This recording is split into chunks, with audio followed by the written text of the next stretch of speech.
শুভ সকাল ছাত্ররা, আশা করি আপনারা সবাই ভালো আছেন এবং আপনারা আপনাদের ছুটিটা খুব এনজয় করেছেন। তো আমি আপনাদের সায়ন স্যার, আমার অনলাইন সেশনে আপনাদেরকে স্বাগত জানাই। আমরা চতুর্থ অধ্যায়টি পড়া শুরু করেছিলাম, সেখানে আমরা আর্থিক বিশ্লেষণ নিয়ে কথা বলেছি এবং গত ক্লাসে আমরা একটা অঙ্কের কিছু পার্ট দেখেছি। তো আজকের আলোচনায় আমরা রাখছি, যেহেতু কয়েকদিন আগে আমরা বেশ কয়েকটা ক্লাস বন্ধ গেছে পূজার ছুটি, তো আমি কিছুটা আগেরটা একটু রিক্যাপ করব, তারপরে আপনাদের অর্থায়নের কার্যাবলী থেকে নগদ প্রবাহটা কি সেটা দেখাবো এবং নগদ প্রবাহ বিবরণীর একটা অঙ্ক, পূর্ণাঙ্গ অঙ্ক দেখাবো, তারপর আপনাদেরকে একটা বাড়ি কাজ দেওয়া হবে। তো আলোচনা শুরুতে আমি কিছুটা যেগুলো আলোচনা হয়েছিল একটু রিভাইজ করে নিই। আমরা বলেছিলাম নগদ প্রবাহ বিবরণী বলতে যে নগদ টাকার সাথে সম্পর্ক, আপনার কাছে নগদ টাকা কিছু আসবে কিছু যাবে, এইটা তৈরি করার জন্য যে নগদ কত আসলো নগদ কত গেল সেটা তৈরি করা হয় যে বিবরণীর মাধ্যমে, সেটাকেই নগদ প্রবাহ বিবরণী আমরা বলেছি।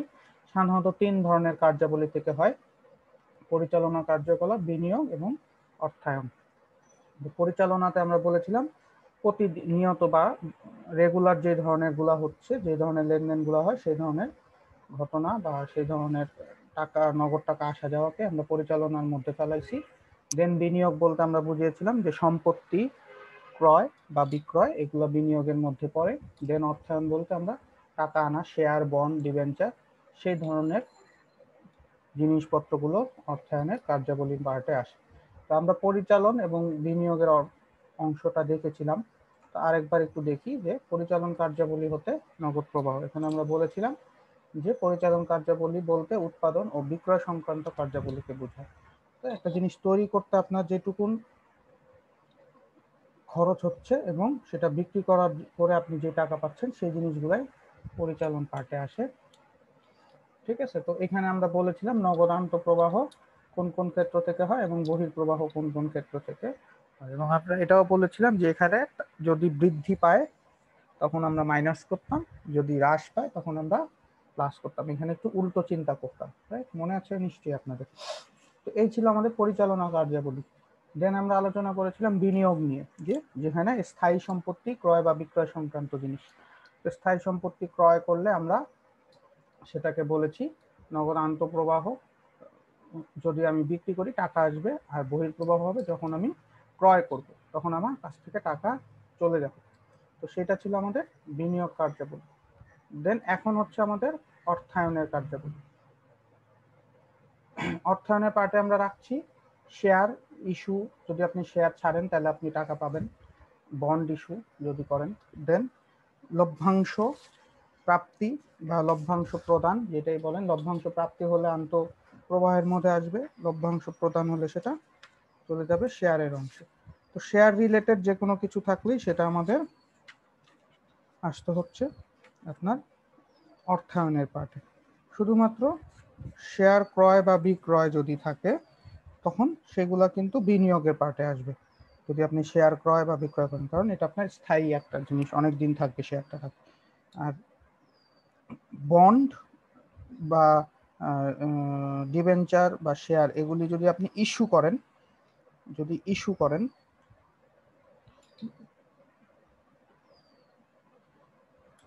তো সেই ধরনের ক্ষেত্রেও আমার সেটা অর্থায়নের পার্টে দিব। আর নগদ প্রবাহ, বহির্প্রবাহতে লভ্যাংশ প্রদান বা বন্ড রিলেটেড জিনিসপত্রগুলো আসবে। তো বোঝা গেল যে এখানে শেয়ার ইস্যু আর এখানে আসছে শেয়ার বিক্রয় বা বন্ড বিক্রয়, এগুলো যদি বিক্রি করে তখন, যদি আমি কারো কাছে বিক্রি করি তাহলে, ঠিক আছে। আর ইস্যু মানে হচ্ছে যে কোম্পানি যেটা প্রথমবার ছাপতেছে সেটা হচ্ছে ইস্যু। বিনিয়োগের পার্টে যেটা আসতেছে সেটা হলো যে আপনি কোনো কোম্পানি শেয়ার বিক্রি করলেন, আপনার হাতে কোনো কোম্পানি শেয়ার আছে সেটা বিক্রি করে দিলেন, অথবা আপনি কোনো একটা কোম্পানি অন্য কারো কিছু ক্রয় বা বিক্রয় করলেন অন্য কোনো কোম্পানি। আর অর্থায়নের পার্টে আসতেছে আপনার কোম্পানি যদি শেয়ার ছাড়ে, আপনার কোম্পানি যদি শেয়ারের থেকে লভ্যাংশ দেয়, আপনার কোম্পানি যদি বন্ড ছাড়ে, তখন সেই জিনিসগুলা এখানে আসবে। ঠিক আছে, তো অর্থায়নের মধ্যে আপনার কোম্পানি নিজে যেটা করবে সেগুলো আসবে। আর যদি বিনিয়োগের পার্টে শেয়ার আসবে যদি সেটা অন্য কোম্পানির কোনো শেয়ার আপনি ক্রয় করেন বা বিক্রয় করেন। তো ক্রয় করলে আপনার কাছ থেকে টাকা চলে যাবে, এর জন্য এটা বহিঃপ্রবাহ। বিক্রয় করলে সেটা আন্তঃপ্রবাহ। ঠিক আছে, তো এটা নিয়ে আশা করি আপনাদের ঝামেলা হবে না যে শেয়ারের ইস্যু আর বিক্রয় বা ক্রয় নিয়ে। তো এই হলো আমাদের অর্থায়নের পার্টে কোনগুলো আসবে। এখানেও নর্মাল চিন্তা করতেছিলাম আমরা যে যদি শেয়ার ইস্যু হয় সেই ক্ষেত্রে আমার ইস্যু হলে আমার টাকা আসবে, কারণ আমি টাকা পাবো। আর যদি আমি বন্ডের পরিশোধ অথবা লভ্যাংশ দিই টাকা চলে যাবে, এর জন্য সেটা মাইনাস হবে। এখানেও আমাদের নর্মাল চিন্তা, যেটা আমরা বলেছিলাম যে পরিচালন পার্টে শুধুমাত্র আমরা চিন্তা করব হচ্ছে উল্টা, যে টাকা আসলে সেটাকে আমরা বলতেছিলাম, বা আমার লাভ হলে সেটাকে আমরা বিয়োগ করতাম, আমার ক্ষতি হলে বা খরচ বাড়লে সেটাকে আমরা প্লাস করতাম। আর বিনিয়োগ এবং অর্থায়ন কার্যাবলীতে আমরা যেরকম নর্মালি টাকা আসলে আমার প্লাস, টাকা গেলে আমার বিয়োগ। তো এই হলো আমাদের নগদ প্রবাহ বিবরণী 3টা অংশের মোটামুটি আলোচনা। তো আমরা এখন একটা পূর্ণাঙ্গ ছক দেখি। তো এর আগে আমরা শুধুমাত্র পরিচালন কার্যাবলী ছক দেখেছিলাম, এখন আমরা একটা পূর্ণাঙ্গ ছক দেখি। যে এটা আপনারা দেখেছেন যে অবচয় যদি বাড়ে প্লাস হবে, অবলোপন বাড়লে প্লাস হবে, স্থায়ী সম্পত্তি ক্ষতি হলে প্লাস হবে, লাভ হলে মাইনাস হবে, সম্পত্তির দাম যদি কমে যায় প্লাস মাইনাস প্লাস হবে, বৃদ্ধি পেলে কমে যাবে। তো এটা আমরা এর আগে দেখেছি যে এখানে আমরা উল্টা চিন্তা করতাম, যেটা আমি একটু আগে বলেছি। দেন বিনিয়োগ, যেটা আমরা বলেছি নগদ প্রদান, যদি আপনি ক্রয় করেন টাকা চলে যাবে, বিক্রি করলেন প্লাস হবে, বিনিয়োগ থেকে কিছু টাকা পাইলে প্লাস হবে, আপনি যদি কিছু অংশ বিক্রি করেন ব্যবসার প্লাস হবে, ঋণ প্রদান করলেন কাউকে মাইনাস হবে। দেন অর্থায়ন, তো এখানে আমরা দেখেন সাধারণ শেয়ার ইস্যু যদি ইস্যু করি তাহলে প্লাস হবে, ঋণপত্র ইস্যু প্লাস হবে, ঋণ যদি আপনি নেন প্লাস হবে লভ্যাংশ দিলে। আবার যদি সাধারণ শেয়ার পুনর্ক্রয়, অর্থাৎ আপনার শেয়ারগুলো আপনি বিক্রি করে দিয়েছিলেন আপনার কোম্পানির, পরে আবার কোম্পানির শেয়ারগুলো আপনি আবার লোকের থেকে কিনে নিচ্ছেন, পুনর্ক্রয় মানে এটা আপনার বিক্রিত নিজের কোম্পানির শেয়ার যদি আবার কারো কাছ থেকে কিনে নেন তখন। আচ্ছা, এই হচ্ছে আমাদের মোটামুটি 3টা জিনিস। তো আমাদের অঙ্কটা শুরু করেছিলাম নিট আয় বা নিট ক্ষতি, যেটা শুরুতেই দেওয়া থাকবে। তারপর আমরা পরিচালনের অংশের যোগ করব, তারপরে বিনিয়োগের অংশ, তারপরে অর্থায়ন অংশ, এগুলো যোগ বিয়োগ হবে, যেটা যদি প্লাস হয় যোগ হবে, মাইনাস হয় বিয়োগ হবে। তার সাথে আমরা যোগ করব হচ্ছে সবার শেষে, এটা করতেই হবে, প্রতিটা অঙ্কেই থাকবে, প্রারম্ভিক নগদ তহবিল। ঠিক আছে, এটাকে আমরা নাম দেবো এই 3টা মতলবের সাথে এগুলা যোগ করে, এটার নাম হবে নিট নগদ বৃদ্ধি। এখানে নিট নগদ বৃদ্ধি, যদি মাইনাস ফিগার আসে তাহলে হ্রাস। তার সাথে আমরা প্রারম্ভিক নগদ তহবিল, অর্থাৎ বছরের শুরুতে আপনার কাছে কত টাকা ছিল সেটা যোগ হবে, অবশ্যই এটা যোগ হবে। এবং সর্বশেষ সেটা সমাপনী নগদ তহবিল নাম দিব, যেটা এটার সাথে যোগ হয়ে মিলে যাবে। বেশিরভাগ অঙ্কেই আপনাদের কিন্তু 2টা টাকা দেওয়া থাকে, নগদ তহবিল প্রারম্ভিক, নগদ তহবিল সমাপনী। তো এই প্রারম্ভিকটা যোগ করব, এবং অবশ্যই আমার প্রশ্নে যে সমাপনী নগদ তহবিলটা থাকবে সেটার সাথে মিলে যেতে হবে। আপনারা অঙ্ক দেখলে আমরা ক্লিয়ার হব। তো আমরা একটা অঙ্ক দেখি। তো এই অঙ্কটা আমরা এর আগের দিনও আগের ক্লাসে করেছিলাম, আগের ক্লাসে শুধুমাত্র পরিচালনের অংশটুকুন আমরা, আগের দিন এই অঙ্কটাতেই আমরা শুধুমাত্র পরিচালনের অংশটুকুন করেছিলাম। আজকে আমি এটাকে ফুল করব, যেমন আমার প্রশ্নটা একটু চেঞ্জ করে দিয়েছি, নগদ প্রবাহ বিবরণী কিছু বলা নাই, তার মানে আমরা পুরাটাই করবো। এবং আমি বলেছিলাম পরোক্ষ পদ্ধতি উল্লেখ থাকলে আমরা পরোক্ষ পদ্ধতিতেই করব, উল্লেখ না থাকলেও পরোক্ষ পদ্ধতিতেই করব। প্রত্যক্ষ পদ্ধতি হলে আমাকে বলে দেওয়া থাকবে প্রশ্ন।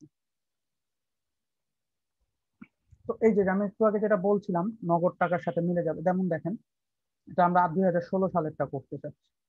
তো এই যে আমরা যখন লাস্টে এখানে দেখেন প্রারম্ভিক নগদ তহবিল যোগ হয়, রাইট? তো সেখানে এই যে এখানে 22,000 টাকাটা যোগ হবে, ঠিক আছে? এবং অবশ্যই সেটা সমাপনী তহবিল কত, এটা সমান হয়ে যাবে, মানে 63,000 টাকার সমান হবে। অর্থাৎ আমার অঙ্ক করার পরে একদম সর্বশেষ অ্যান্সারটা অবশ্যই 63,000 হতে হবে, আদারওয়াইজ আমার অঙ্কটা ভুল হয়েছে।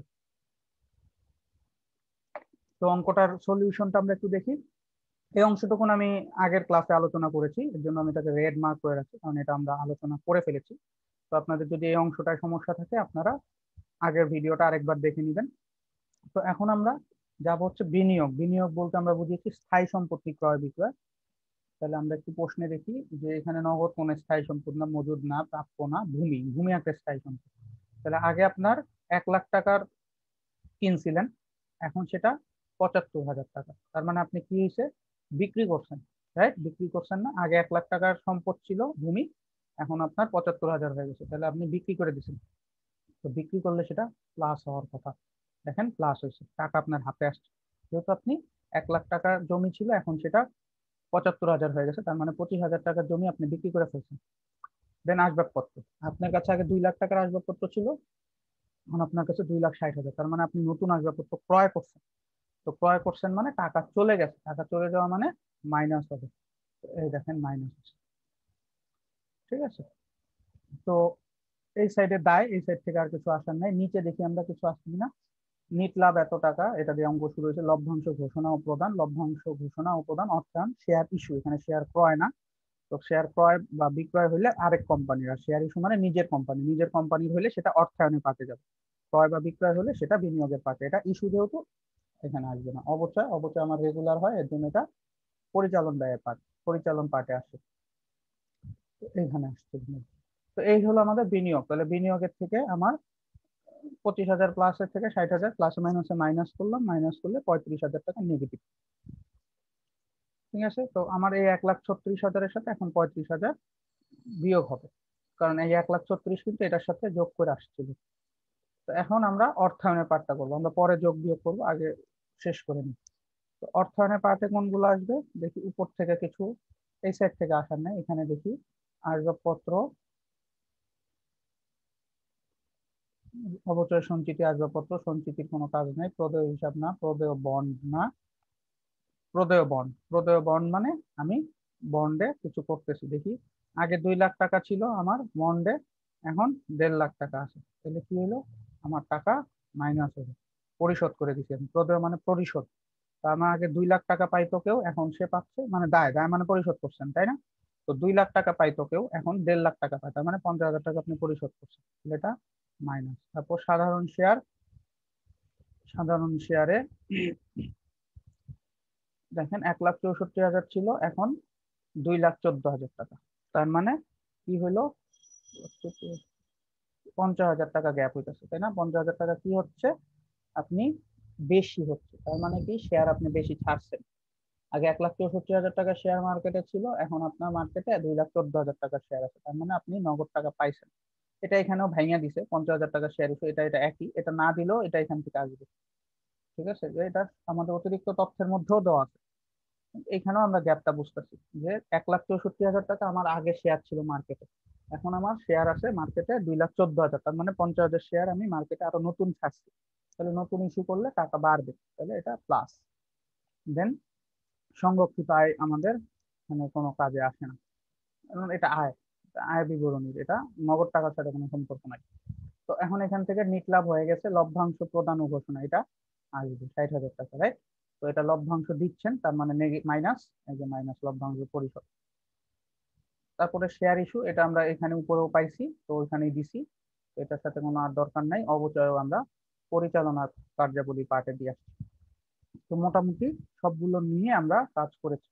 তো এটা করার পরে দেখি লভ্যাংশ পরিশোধ করলে, এই যে কার্যকলী থেকে আমার এই যে তিনটাকে যোগ বিয়োগ করলে 60,000 টাকা আসে। এখন আমি উপরেরটার সাথে যোগ বিয়োগ করবো, যে 1,36,000 মাইনাস 35,000 মাইনাস 60,000, তাহলে আমার থাকতেছে 41,000। এখানে যদি প্লাস আসতো প্লাস করতাম, তো মাইনাস আসছে মাইনাস, তাহলে আমার যেহেতু এটা পজিটিভ, তার মানে এটা আমি লিখবো নিট নগদ বৃদ্ধি, নগদ টাকা আমার বাড়ছে।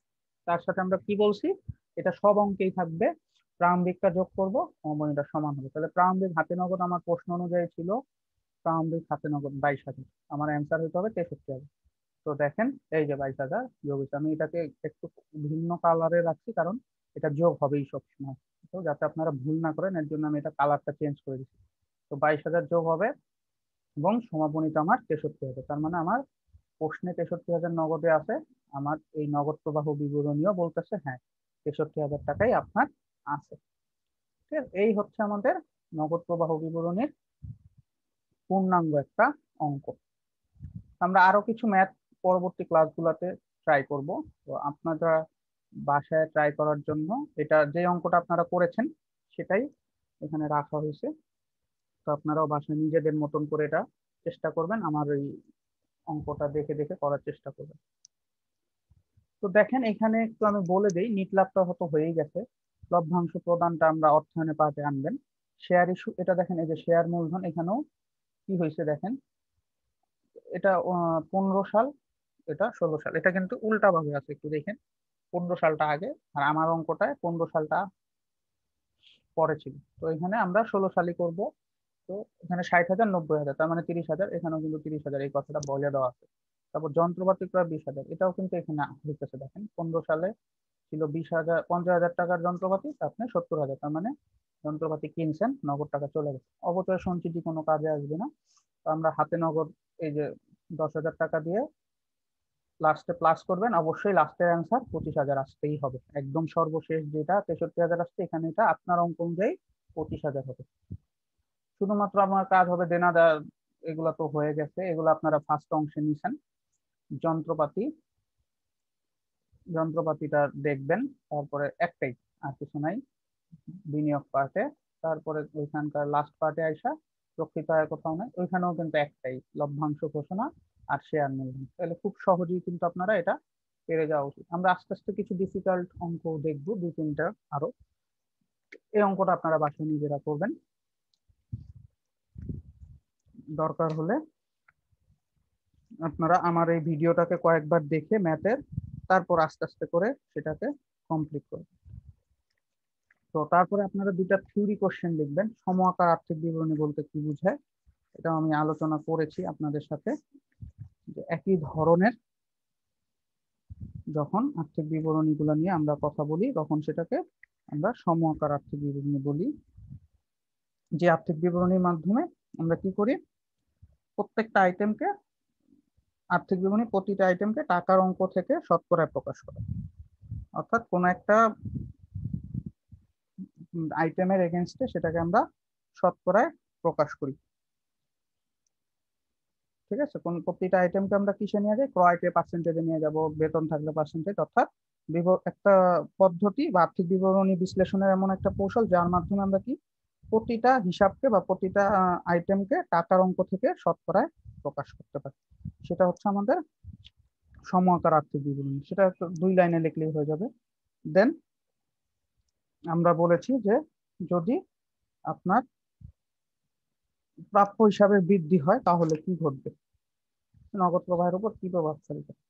তো প্রাপ্য হিসাব বাড়ছে, ঠিক আছে। তো এটা আপনাদের সাথে আমি আলোচনা করেছি, দেখি আপনারা নিজেরা চিন্তা করে সেটা লেখেন যে প্রাপ্য হিসাব বৃদ্ধি হইলে কি হয়। যেমন আমাদের এখানে প্রাপ্য হিসাব বৃদ্ধি হইলে এটা কি হয়েছিল, মাইনাস হয়েছিল। কেন মাইনাস হয়েছে এই কারণটা আপনাদেরকে নিজেদের থেকে লিখতে হবে। আমি আমার লাস্ট লেকচার এটা নিয়ে আলোচনা হয়েছে, এবং এই লেকচারেও আমি বলেছি যে প্রাপ্য হিসাবে বৃদ্ধি কেন নেগেটিভ হচ্ছে। তো এটা লিখতে হবে। আপনারা চেষ্টা করেন এই দুইটা প্রশ্ন এবং এই অঙ্কটা বাসায় করার জন্য। তো সবাইকে অসংখ্য ধন্যবাদ, ভালো থাকবেন সবাই।